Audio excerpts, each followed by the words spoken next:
Hello, and welcome to Replay Value. I love it when it's incumbent on me to strategize.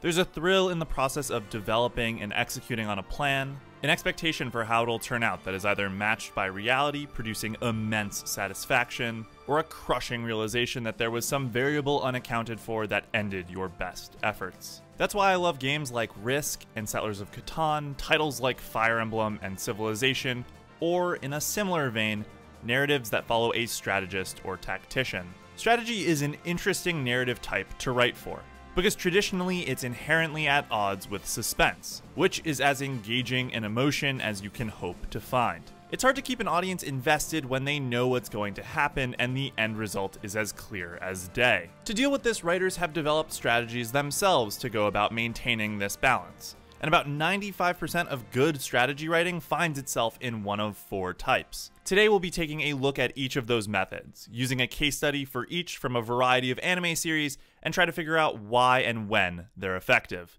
It's simple, really. First we... I go, you circle.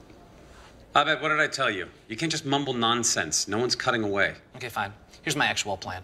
The most common and most cliché version of strategy writing is what that clip from Community was just parodying. The basic outline is for the character to say something equivalent to, "I have a plan," either a cut to black or immediate cut to action, and then in the aftermath an explanation of what the strategy was that led to the outcome that we just observed. I refer to it as post-action explanation. It's the most simple way to do it because it maintains full suspense of both what the plan is and what the outcome is going to be. And that's why you see it done so much to the point where it's a trope for strategists. It's particularly effective in a high-paced environment where you don't want to pull the viewer out of the moment or delay the start of the event any longer. You can probably think of dozens of examples yourself. So I want to pick an example that abstracted this method a bit as to clearly show why it still falls under this umbrella. Boku no Hero Academia is probably one of the most popular shows that I could talk about, and it has a great example of how the shonen genre tends to approach strategy. Generally, shonen wants to establish a character as smart, but without getting too complex or spending a ton of time on each strategy. So in the first season of Boku no Hero Academia, there's a 2v2 between Team Izuku and Ochako versus Team Bakugo and Ida. Izuku's team is tasked with either capturing their opponents or the bomb, and the others are tasked with playing defense. We get a primer to Izuku's strategic thinking as he outplays Bakugo in their first encounter, having better knowledge of what his opponent was going to try and do. But in the 1v1, Izuku has little chance against Bakugo's fearsome skill. With little time remaining, he contacts Ochako. This is the equivalent of "I have a plan." But instead of cutting to black or saying anything to clearly indicate strategy, our audio cuts to All Might warning Bakugo that if he unleashes a full blast again, he'll disqualify him. When we return from that, Izuku has ended his conveyance of the plan, allowing the two to continue their fight before Izuku unleashes his quirk Skyward, giving Ochako a chance to stun Ida and capture the bomb. In the aftermath, Izuku doesn't go over the plan's details, since it was conveyed so simply through visuals, instead confirming that it was no accident, but his plan to win. While breaking from the standard in two ways, the key element of keeping suspense through no discussion of the plan and to maintain the tight pace of a fight scene both highlight the purpose of this category. The second category of strategy writing that I've created is the timeline strategic explanation. This style may or may not use the similar "I have a plan" cut, but as opposed to simply keeping the audience in the dark about the strategy, we instead get a voiceover explaining the plan as each element comes into play. This method keeps you engaged by giving you a constant trickle of questions and answers that in turn lead to more questions and answers. You don't get the full strategy until it's completed, so you're constantly wondering how the next element will be accounted for or how it all builds up to the end goal, leaving you in suspense while also outlining the strategy. This style works really well when you're trying to slow down the pacing or when you're trying to explicitly tell how brilliant the character is, as they seemingly recognize every plausible variable between the beginning and end of the plan. Legend of the Galactic Hero's capture of Izerlan Fortress in episode 7 of the new Thesis is a great example of why this style is effective. We know Yang has a plan to capture the impregnable Izerlan because he says as much in the previous episode. But at the start of this episode, we cut to the invaders docking, having already successfully cleared the first hurdle. Throughout each hurdle, as Yang and Federica call them, they voice over what's happening on screen, like the body check or the need for cephal particles. Or in some cases, flash back to the initial discussion of the plan back on Heinesen. It slows down the pace of the sequence a lot.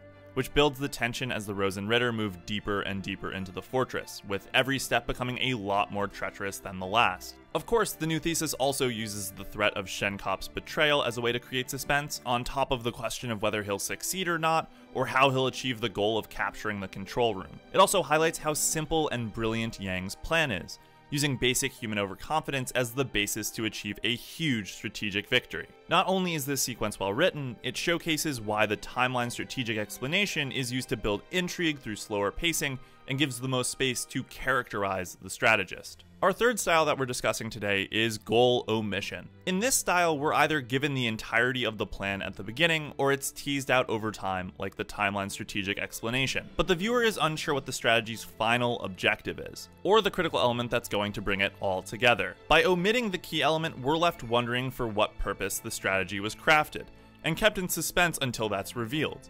I like this style when the writer is attempting to engage the audience by having them try to predict how it all comes together, or when they're going for the big reveal moment for shock value. This style also works well for characters who display Machiavellian tendencies, as the omission of the character's goal can brilliantly set up dramatic betrayals. When the audience experiences the crushing realization that the character's goal was actually in stark contrast to the audience's wishes, that's a powerful emotional moment, though that isn't the case for our current example. Log Horizon's main character Shiroe is a strategist, and while the previous two styles certainly are applicable to other moments in the show, the purchasing of the guild building is one of the best goal omissions and probably the high point of the entire series. Log Horizon outlines in episode 6 that Shiroe wants to restore Akihabara and save the twins from a guild that's exploiting them. We're also informed right at the top that he needs a ton of money in order to put the plan into action, but we don't know how all these things connect. The key element is obscure.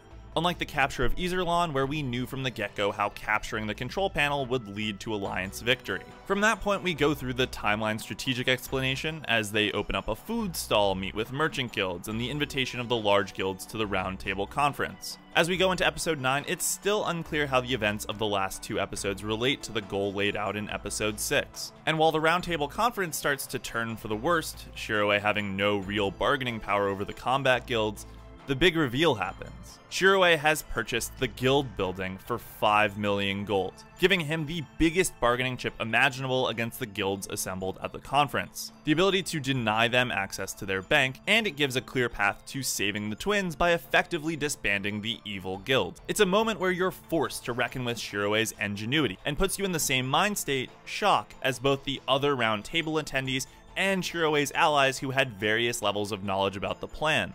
The purchasing of the guild building is a great example of why goal omission can be so effective. By purposely keeping the audience in the dark, the author of the work displays the brilliance of the strategist in question by surprising and deceiving one of the most omnipotent entities in the work, the viewer. The final style of strategy writing that I'm going to talk about here is the opposite of the previous three. This style reveals the plan and goal right at the beginning, making sure that the audience is aware of how things are supposed to go.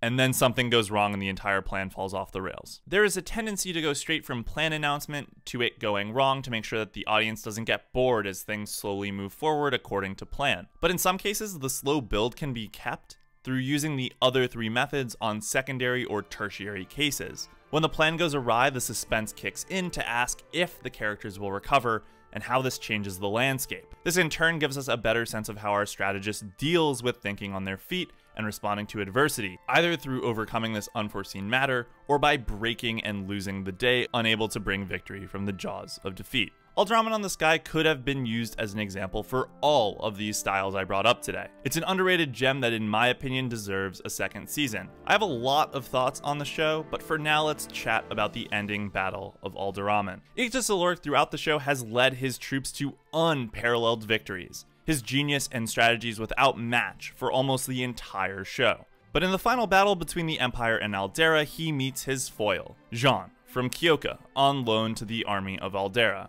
Yggdrasil creates a firewall in the forest to delay Aldera's pursuit of the Empire's retreating forces, needing to buy a week of time, and focuses on small skirmishes to dissuade them from putting out the blaze. Yggdrasil takes some losses, but his strategy remains intact and unvarnished throughout these moments. There's strong suspense here, as some of our main characters encounter the first deaths in their troops, the fear of Kyoka's secret strike force playing along the outside of the forest, and of course the troop disparity.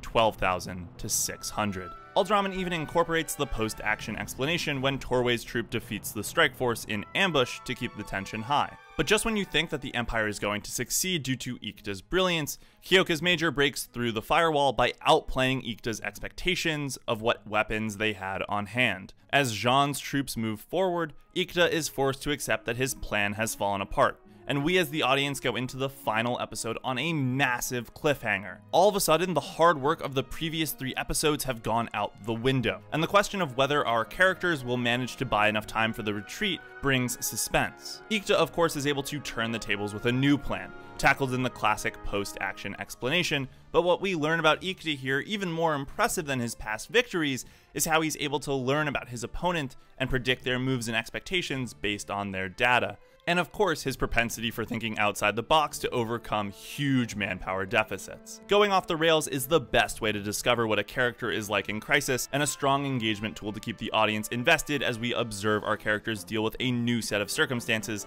that they never predicted. This isn't to say that all strategy writing fits in these styles, and plenty of great work mixes and matches elements of these categories to achieve unexpected combinations, but the vast majority can be broken down at their core to these 4 outlines. And just because something follows one of these styles doesn't mean it's good. Fundamentally, the strategy itself needs to be engaging, not just the way it's conveyed. Like most things, a good template is only the beginning. It's the implementation of the template and execution on the variables that make something interesting. So the next time you're watching a plan unfold, whether it's coming along well or you're bored out of your mind, you might be able to use some of the categories I've outlined here to better engage with the narrative and consider it beyond just the plot elements. Because who doesn't love it when a plan comes together? Hope you enjoyed. Leave a like and comment with your thoughts, subscribe for more analysis pieces, and follow me on Twitter for updates about future projects, link in the description. We'll be back real soon with another video, but until then, thanks for watching.